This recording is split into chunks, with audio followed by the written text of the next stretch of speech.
Sur Africa 24, découvrez les enjeux de la coopération Sud-Sud pour l'Afrique avec Attijari Wafa Bank, le partenaire exclusif. Bienvenue à cette nouvelle édition de Décryptage sur Africa 24. La République du Congo dépense chaque année entre 500 et 700 milliards de francs CFA pour l'importation des produits alimentaires. Le projet d'instauration des zones agricoles protégées dans les 12 départements du Congo commence à produire les résultats escomptés, d'où l'intérêt du Club Afrique Développement qui a axé sa mission sur les opportunités du secteur de l'agro-industrie de la République du Congo. Dans ce numéro de décryptage, Paul Valentin Gobo, ministre de l'Agriculture, de l'Élevage et de la Pêche, décline les grandes lignes de la politique de développement de l'agriculture. La 33e mission multisectorielle du Club Afrique Développement s'est tenue les 29 et 30 septembre 2022 à Brazzaville sous le thème PND 2022-2026, un vivier d'opportunités et de création de valeur focus sur l'agro-industrie. Quel bilan faites-vous de cette rencontre au vu des défis importants que vous avez à relever? Alors, je suis très satisfait d'avoir participé à ce forum. C'est la première fois d'ailleurs, je le découvre, je ne connaissais pas. Donc c'est l'occasion de remercier le groupe Attijari Wafa Bank et particulièrement le Crédit du Congo, puisque nous avons eu la possibilité d'exposer aux différents investisseurs présents dans la salle et tous ceux qui étaient en ligne les différentes opportunités, les possibilités de gagner de l'argent en investissant dans le secteur de l'agro-industrie au Congo. Voilà, donc vous avez vu qu'on a abordé différents sujets, y compris la question du financement de l'agriculture.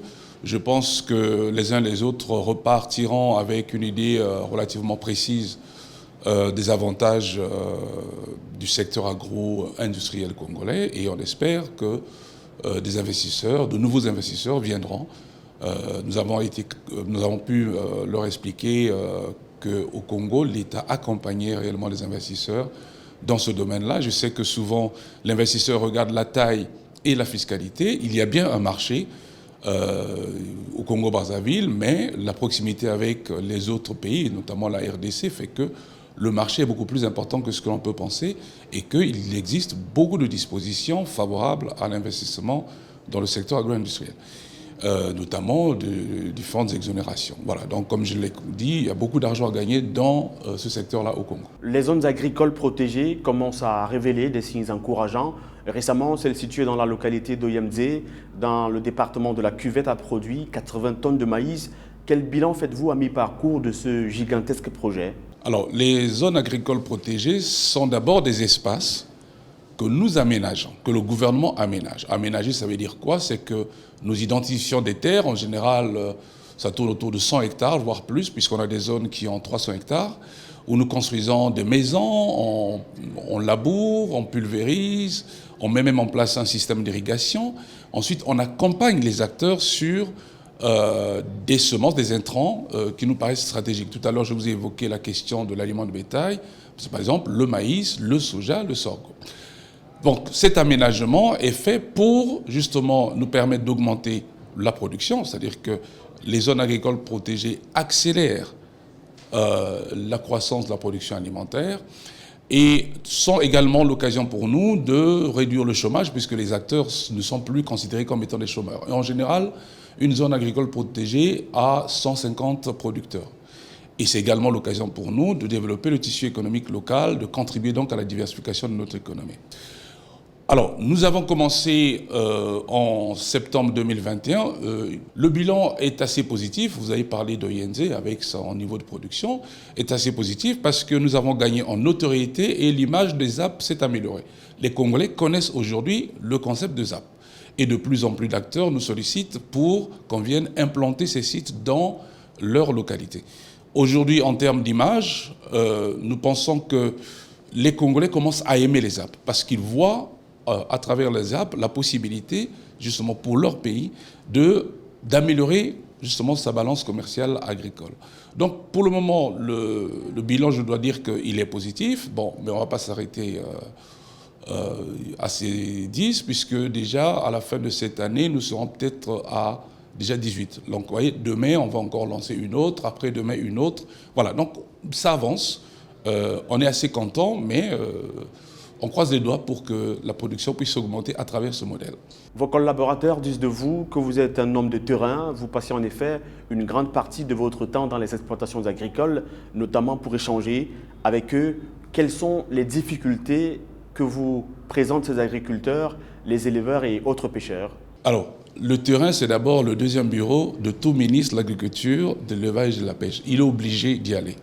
Voilà. Donc, lorsqu'on y va aussi, c'est parce que on veut valoriser ce travail-là. Vous savez, chez nous, à la différence d'autres pays, ce secteur-là a encore un peu une image relativement défavorable. Souvent, on considère ce travail comme étant un travail dégradant, pénible, etc. Donc, le ministre, en allant là-bas, il cherche également à valoriser ces acteurs qui sont sur le terrain, montrer que c'est très important pour l'État. Bon, le deuxième avantage, c'est que parfois, en allant sur le terrain, on peut aussi redresser les choses. Par exemple, on peut voir que le terrain n'a pas été correctement mis en place. On peut revoir les plans d'implantation du système d'eau. Voilà, donc c'est très important. Alors, qu'est-ce qu'on apprend lorsqu'on va sur le terrain? Bien, on apprend beaucoup de choses, les besoins des producteurs. Ils nous parlent souvent de la semence.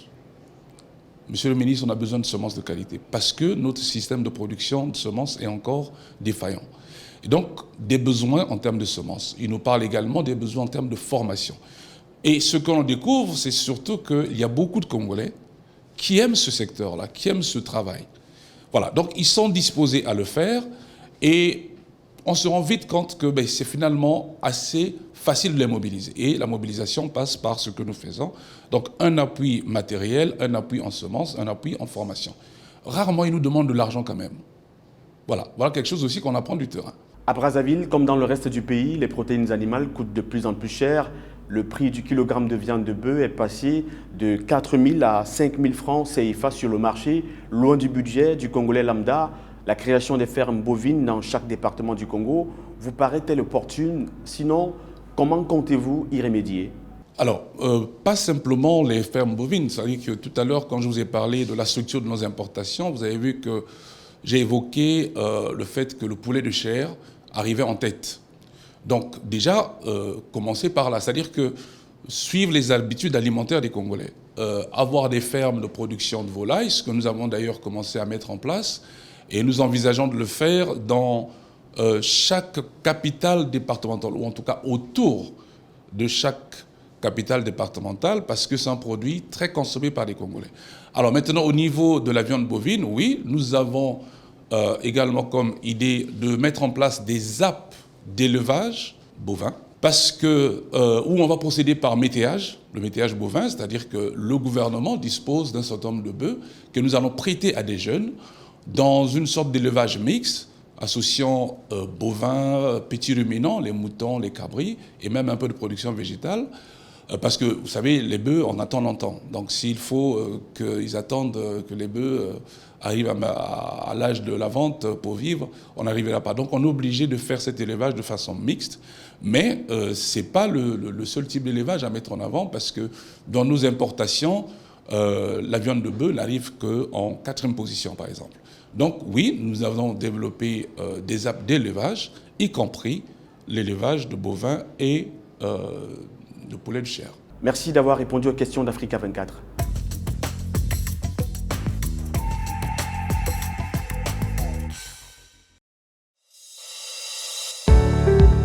Sur Africa 24, découvrez les enjeux de la coopération Sud-Sud pour l'Afrique avec Attijariou Affabank, le partenaire exclusif.